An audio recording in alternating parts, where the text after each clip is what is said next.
Hello friends, welcome to Edu Ankuran. मैं हूं आपका दोस्त अश्विनी कुमार और आज मैं झारखंड की नदियों से रिलेटेड जितने भी एमसीक्यूज बनते हैं वो इस वीडियो में डिस्कस करने जा रहा हूं। तो आइए वीडियो को शुरू करते हैं। पहला क्वेश्चन है, दामोदर नदी की झारखंड में लंबाई क्या है? ऑप्शंस हैं 240 किलोमीटर, 260 किलोमीटर, 290 किलोमीटर या फिर इनमें से कोई नहीं। तो इसका सही जवाब होगा 290 किलोमीटर। आइए कुछ इसके डिटेल्स को देखते हैं। दामोदर नदी की कुल लंबाई 592 किलोमीटर है, लेकिन झारखंड में इसकी लंबाई 290 किलोमीटर है और शेष ये बंगाल में बहती है।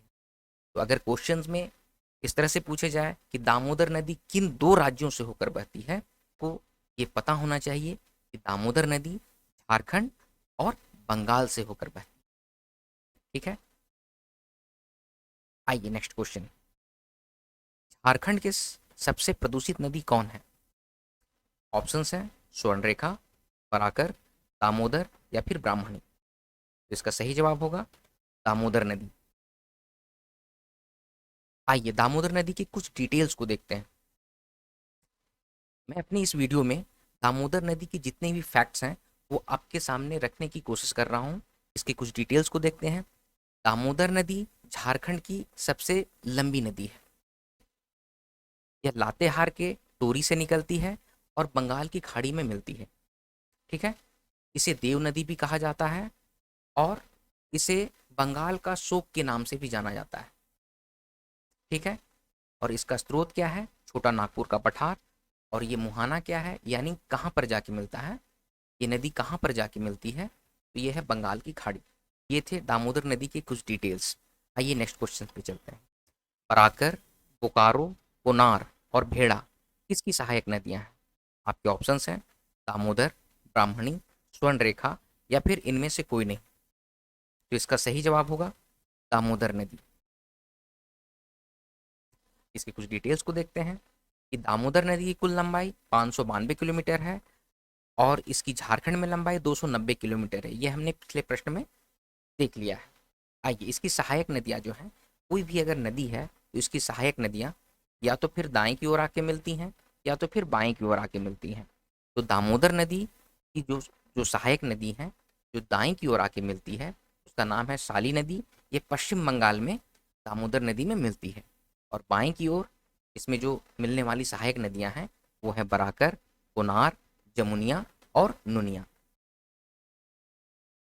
तो ये हैं दामोदर नदी की सहायक नदियों की डिटेल्स।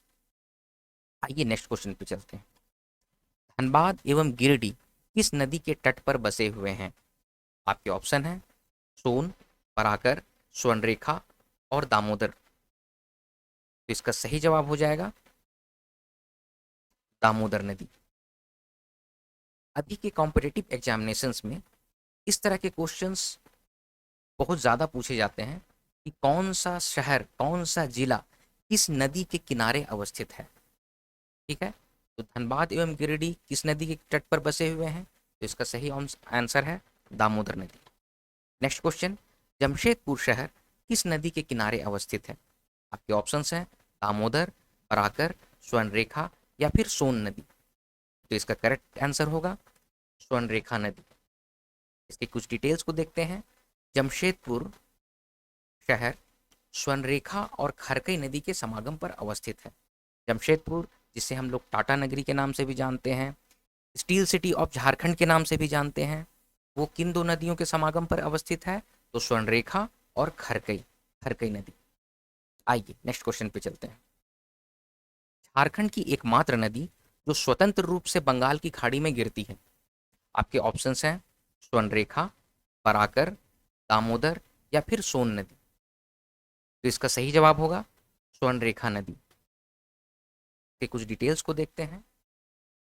स्वर्णरेखा नदी रांची के नगड़ी गांव में रानीचुआ नामक स्थान से निकलती है और इस नदी की कुल लंबाई 474 किलोमीटर है और बालेश्वर नामक स्थान पर बंगाल की खाड़ी में गिरती है।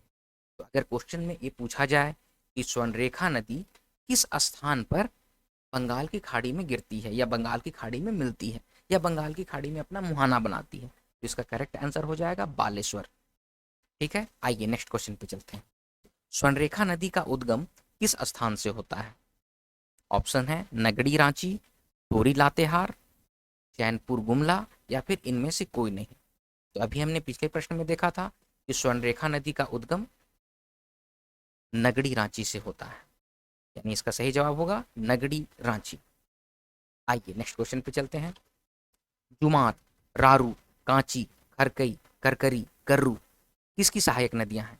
आपके ऑप्शंस हैं स्वर्णरेखा, पराकर, ब्राह्मणी या फिर दामोदर नदी। तो इसका सही जवाब होगा स्वर्णरेखा नदी। सोन नदी कहाँ से निकलती है? ऑप्शन है अमरकंटक की पहाड़ी, हिमालय, राजमहल की पहाड़ी या त्रिकुट की पहाड़ी। तो इसका सही आंसर होगा अमरकंटक की पहाड़ी। सोन नदी जो है यह मध्य प्रदेश के अनूपपुर जिले में अमरकंटक के पास उत्पन्न होती है। ठीक है, इसे सोनभद्र के नाम से पुकारा जाता है और सोन नदी का एक अन्य नाम हिरण्यवाह भी है। तो क्वेश्चन पूछा जा सकता है कि हिरण्यवाह किस नदी का नाम है या सोनभद्र के नाम से किस नदी को पुकारा जा सकता है? तो इसका आंसर होगा सोन नदी। यह उत्तर प्रदेश और झारखंड राज्यों से गुजरकर बिहार के पटना जिले में गंगा नदी में विलय हो जाती है। यह निकलती कहाँ से है? मध्य प्रदेश से। ठीक है, और ये कहाँ पे जाके मिलती है? तो बिहार के पटना जिले में गंगा नदी में विलय हो जाती है। ठीक है, आइए अगले प्रश्न पे चलते हैं। सोन नदी झारखंड के किस जिले में सर्वप्रथम प्रवेश करती है? आपके ऑप्शंस हैं पलामू, गढ़वा, लातेहार या लोहरदगा। तो इसका करेक्ट आंसर है गढ़वा। इसकी डिटेल्स कुछ इस तरह से हैं। सोन नदी मध्य प्रदेश के अनूपपुर जिले में अमरकंटक के पास से उत्पन्न होती है। यह उत्तर प्रदेश से बहती हुई झारखंड में सर्वप्रथम गढ़वा जिले में प्रवेश करती है। ठीक है, तो सोन नदी झारखंड में सर्वप्रथम गढ़वा जिले में प्रवेश करती है। आइए इसकी कुछ विजुअल्स को देखते हैं। ये झारखंड का मैप है। झारखंड के उत्तर में बिहार है, इसके पूर्व में वेस्ट बंगाल है, इसके दक्षिण में उड़ीसा है, इसके पश्चिम में छत्तीसगढ़ है। यहाँ पर आप देख रहे हैं गंगा नदी प्रवाहित हो रही है और ये देखिए सोन नदी, आप देख रहे हैं कि सोन नदी इस तरह से प्रवाहित हो रही है और ये झारखंड के दो जिले गढ़वा और पलामू में अपनी एक बाउंड्री बनाते हुए यह बिहार में प्रवेश कर जाती है और बिहार के पटना जिले में यहाँ पर जाकर गंगा नदी में ये मिल जाती है। तो ये है सोन नदी की डिटेल्स। आज के वीडियो को यहीं पे समाप्त करता हूँ। झारखंड की नदियों से रिलेटेड जितने भी MCQs हैं वो मैं अपने अगले वीडियो में आपके सामने लेकर आऊँगा। अगर आपको ये वीडियो पसंद आता है तो इसे आप लाइक कीजिए, शेयर कीजिए और एडू अंकुर चैनल को सब्सक्राइब कीजिए। आप लोग अपना ख्याल रखिए। टेक केयर, बाय बाय, जय हिंद।